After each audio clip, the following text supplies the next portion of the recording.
Assalamualaikum warahmatullahi wabarakatuh. Sobat Jempol dimanapun berada, jumpa lagi dengan channel Jempol Sambal Pedas. Pedas betul sambalnya.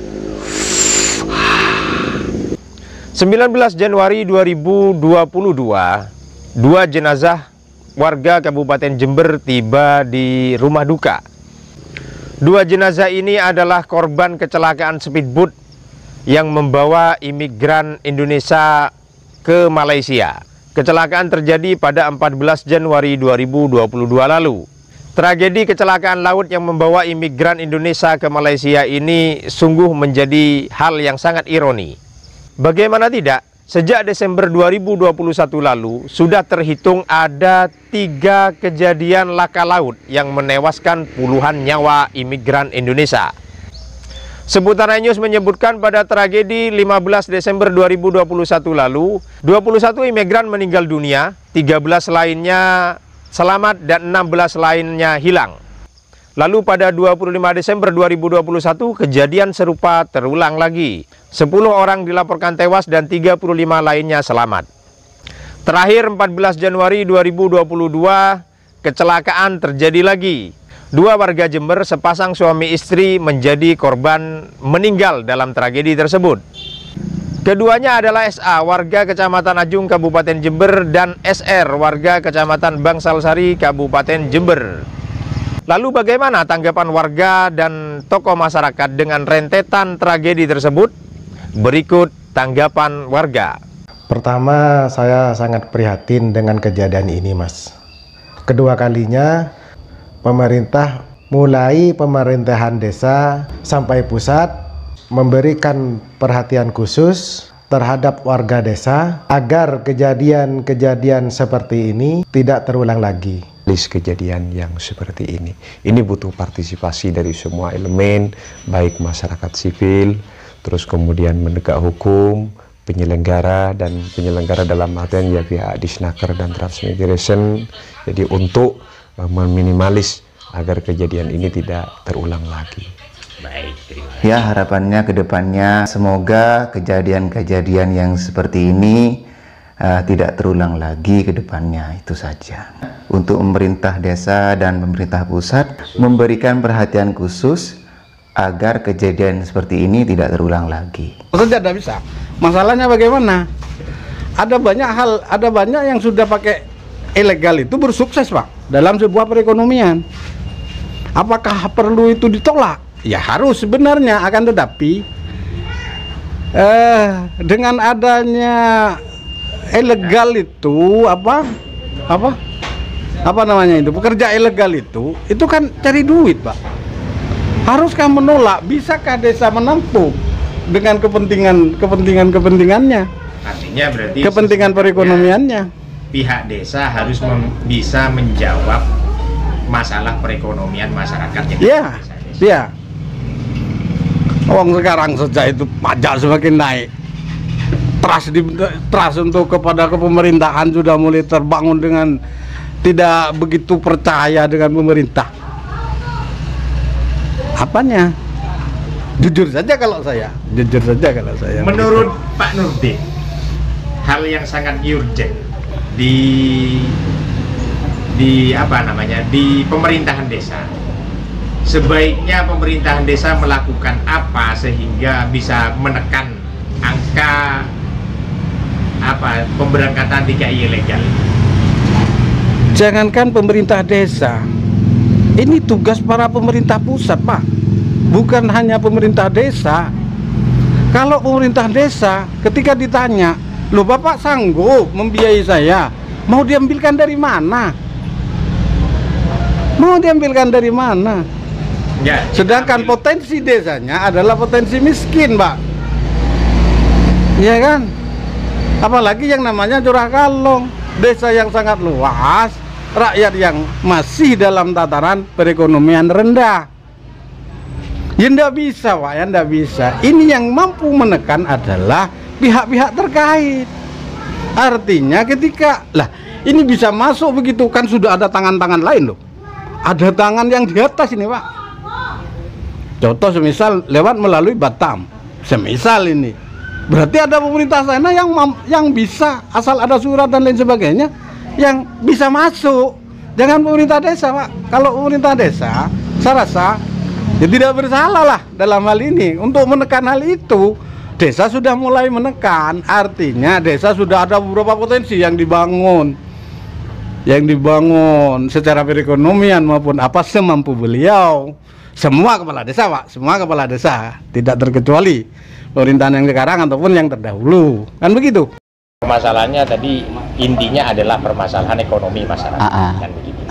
Nah, sekarang kita bagaimana ini upaya pemerintah hadir ke masyarakat sehingga masyarakat merasa tidak perlu menjadi TKI. Terima kasih. Ini pertanyaan yang sangat menukik sekali, apalagi saat sekarang musim-musim pandemi COVID-19 yang mana semua kegiatan itu kan masih dibatasi, Bapak, ya. Tidak seperti biasanya. Oke lah, kalau seperti biasanya kegiatan perekonomian saya rasa tidak ada masalah. Tapi karena sekarang masih musim-musim pandemi COVID-19, sekarang kan bisa dikatakan mengalami krisis, Bapak, ya. Krisis dalam beberapa sektor atau dalam beberapa bidang, di antaranya masalah perekonomian. Ini yang menjadi sebuah tugas PR besar bagi Pemdes di ruang lingkup yang paling kecil, lebih besarnya tingkat kecamatan dan kabupaten, untuk memberikan solusi bagaimana caranya masyarakat perekonomiannya bisa kembali pulih seperti awal. Ini kan terjadinya krisis kalau sekarang beda dengan era-era terdahulu, Bapak. Kalau sekarang kan dikarenakan disebabkan oleh COVID-19 yang bisa menyebabkan mangkraknya yang namanya perekonomian, gitu loh. Lah, ini konsep apapun ya, kalau saat sekarang kita punya ide-ide brilian, cuman ketika dibenturkan dengan sebuah peraturan COVID, kayaknya agak sulit juga, gitu loh, untuk mengangkat perekonomian yang ada di pedesaan. Ya, kalau itu berat, Pak, berat. Kalau itu berat, istilahnya pemerintah desa itu istilahnya kan skala kecil, dan juga mau buka lapangan kerja itu dari mana, kan seperti itu. Jadi ya, kalau memang masyarakatnya itu mau ke luar negeri untuk merubah ekonomi, ya seharusnya jangan lewat ilegal. Nah, jadi diharuskan dikasih wadah di desa supaya masyarakat yang mau ke luar negeri itu harus melalui desa, dan desa itu juga mengawal, gitu. Perlu pengawalan. Kalau mau ini ekonomi di desa itu mau buat lapangan pekerjaan, ya agak sulit, Pak, gitu. Persoalannya kan persoalan ekonomi ini, ya. Ketika masyarakat kita berada pada posisi ekonomi yang serba sulit, maka alternatifnya rata-rata itu pergi ke luar negeri untuk memperbaiki ekonomi. Lantas pergi itu ada dua cara. Merantau ke luar negeri itu utamanya kalau orang-orang Jember ini biasanya wilayah yang mau dikunjungi untuk bekerja sebagai migran itu Malaysia, Singapura, Arab, Hong Kong dan sekitarnya lah, Taiwan biasanya, ya. Untuk menjawab hal-hal yang bersifat kesulitan ekonomi. Dalam rangka merantau itu ada dua cara. Pertama, merantau dengan legal melalui proses-proses yang benar. Tuh. Yang kedua, tentu ada cara yang lebih cepat. Biasanya lebih memilih pada jalur yang lebih cepat, yaitu yang sering disebut dengan ilegal. Kepergian para migran yang ilegal ini tentu biasanya dibawa oleh para tekong.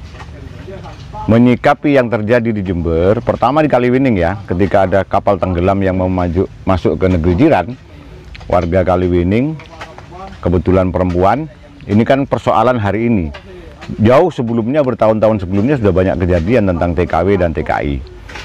Yang kedua, kemarin terjadi lagi buruh migran yang tenggelam di laut saat dia ingin memasuki negeri jiran lagi. Pertanyaannya, kalau ditanya apa sikap kita itu, ya, pertama adalah pemerintah memang harus hadir dalam setiap hal, ya, termasuk bagaimana mengurus para warganya yang selama ini lebih sering ada tekong dengan tawaran yang lebih, ini tawaran-tawaran yang mudah, cepat mudah, gitu ya. Melalui tekong itu biasanya cepat mudah tawarannya, masuk ke Malaysia dengan mudah tanpa memikirkan resiko-resiko yang terjadi. Resikonya termasuk mungkin tenggelam saat ini tanpa memiliki surat menyurat yang benar. Yang kedua, mungkin pada saat dia bekerja di negeri jiran itu bisa saja ditangkap oleh polisi dan dia tidak memiliki kelengkapan administrasi, sehingga itu lebih mudah untuk menjadi persoalan. Ya, mudah-mudahan ke depan ini ada sikap pemerintah, utamanya imigrasi juga, memperketat diri, karena ini kan kontetannya banyak ya. Ketika ngomong tekong bekerja sama dengan lembaga institusi-institusi tertentu, sehingga ini akan mempermudah hal-hal yang bersifat administratif.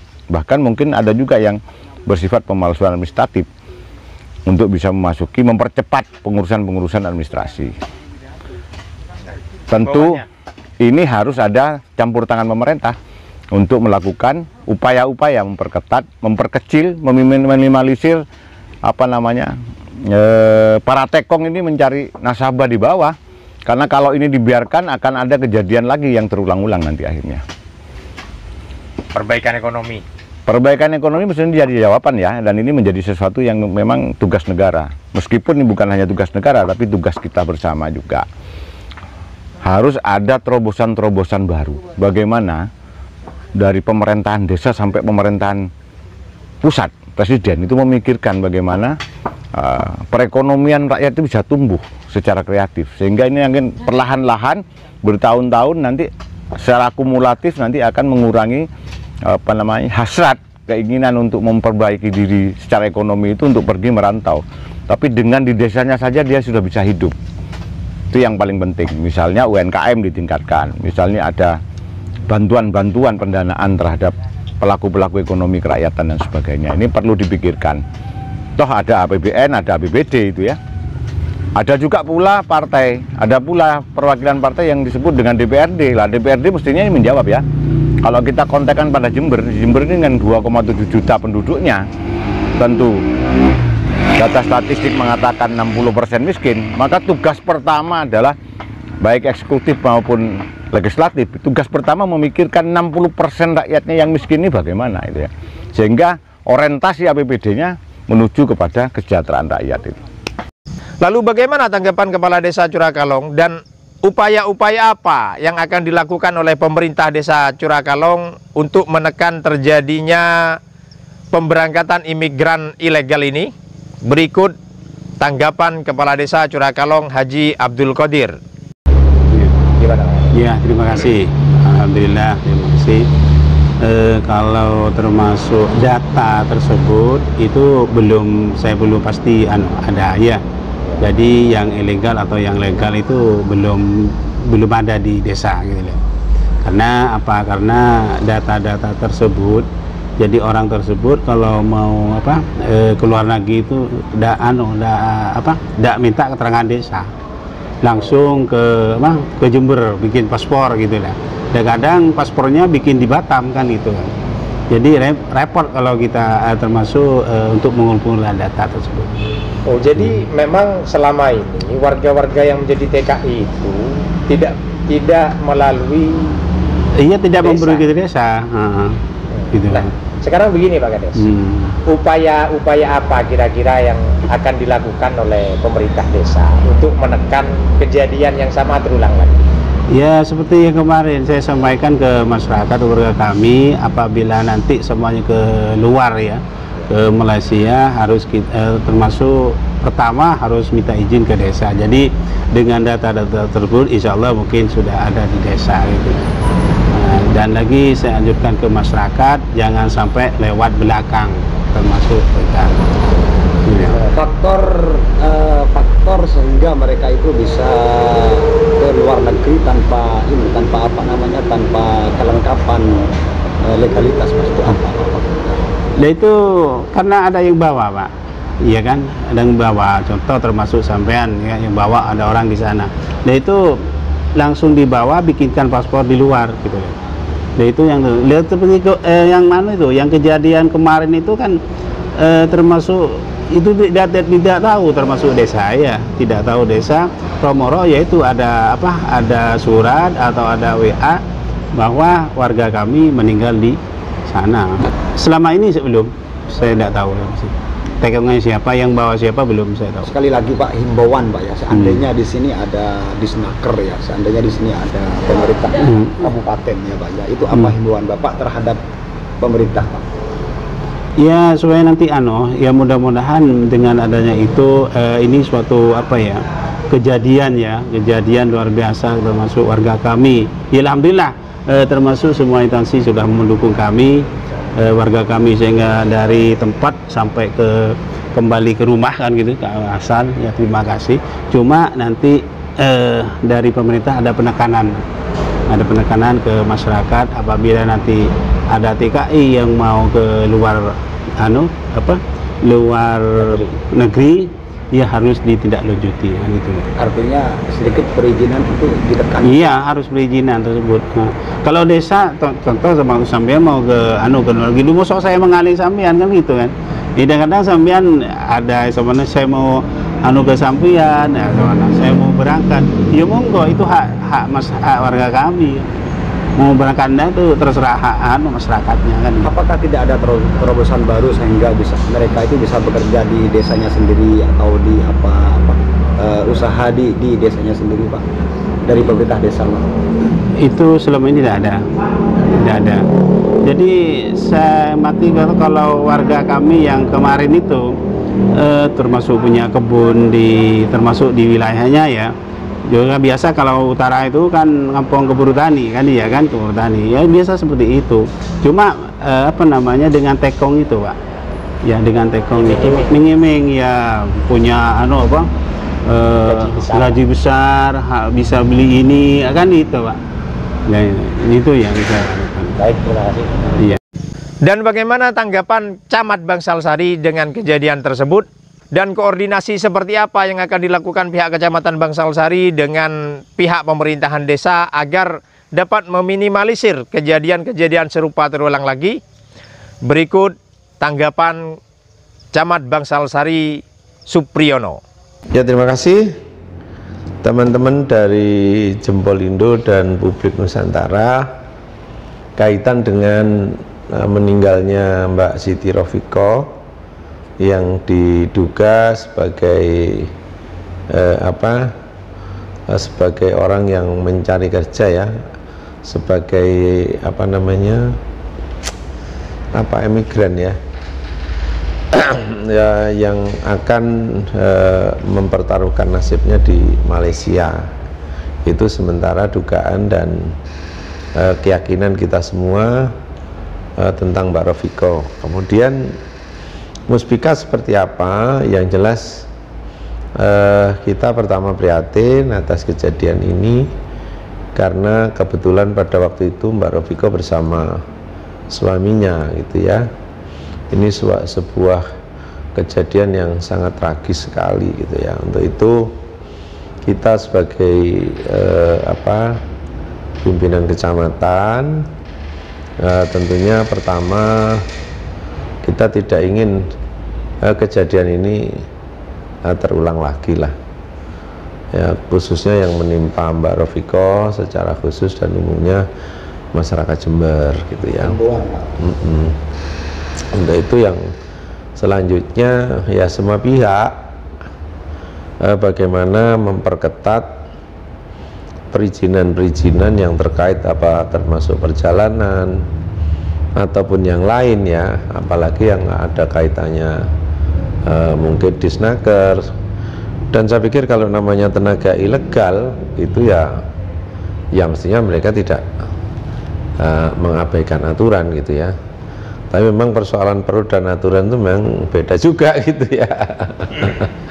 Kalau persoalan perut lapar ini tentunya siapapun akan bisa berbuat apapun karena perutnya lapar gitu ya. Tapi bagaimana negara, bagaimana pemerintah tentunya bisa mencegah kejadian ini tidak terulang kan, itu tugas kita di pemerintah. Ada orang-orang yang menurut saya tega gitu ya, membuat mereka yang tidak berdaya karena tidak punya pekerjaan ini menjadi sebuah peluang ekonomi bagi mereka untuk disalurkan sebagai tenaga kerja ilegal. Yaitu itu mohonlah siapapun yang ada di belakang kegiatan ini, ya tentunya ya marilah kita berpikir tentang keselamatan bangsa kita, bangsa Indonesia tercinta gitu ya. Ya, ini permasalahan ini kan permasalahan yang sangat miris sebenarnya, karena dalam sejak Desember, pada bulan Desember lalu saja 2021 itu sudah terjadi 2 kali, disusul pada bulan Januari kemarin yang termasuk 2 warga Jember yang meninggal itu, salah satunya adalah warga Curakalong, Kecamatan Bangsal Sari. Nah, kira-kira ini dari pihak kecamatan, koordinasi apa yang upaya-upaya apa sehingga bisa ada penekanan koordinasinya dengan pemerintahan desa nih Pak? Ya. Tentunya kecamatan ini kan bagian dari pemerintahan kabupaten ya. Kalau kita ya bisanya menghimbau, karena surat-surat yang diajukan mereka ke kita, misalnya pelayanan umum, kita juga tidak memberikan izin perjalanan kan, kita hanya mungkin persoalan adminduknya, dan itu tidak bisa dideteksi perizinan yang ada di kecamatan itu jika digunakan untuk bepergian atau apalagi menjadi tenaga kerja ilegal gitu ya. Nah, tentunya kita menghimbau kepada masyarakat Bangsal Sari yang memang menurut informasi yang saya terima, kebanyakan saudara-saudara saya yang ada di wilayah utara, di Tugusari, di Banjarsari, di Curah Kalong, ini rata-rata mereka kebanyakan ya, meskipun tidak separuh desa itu, mereka memang mata pencariannya melakukan kegiatan seperti Mbak Rofikoh gitu ya. Untuk itu mari masyarakat sadar bersama, pemerintah telah berupaya melindungi dengan undang-undang, bagaimana undang-undang itu tidak dilanggar. Ya, kejadian ini tentunya memukul kita, dan ya memang ini persoalan. Nah, sebenarnya seperti apa sih proses perjalanan menjadi imigran gelap ke Malaysia itu?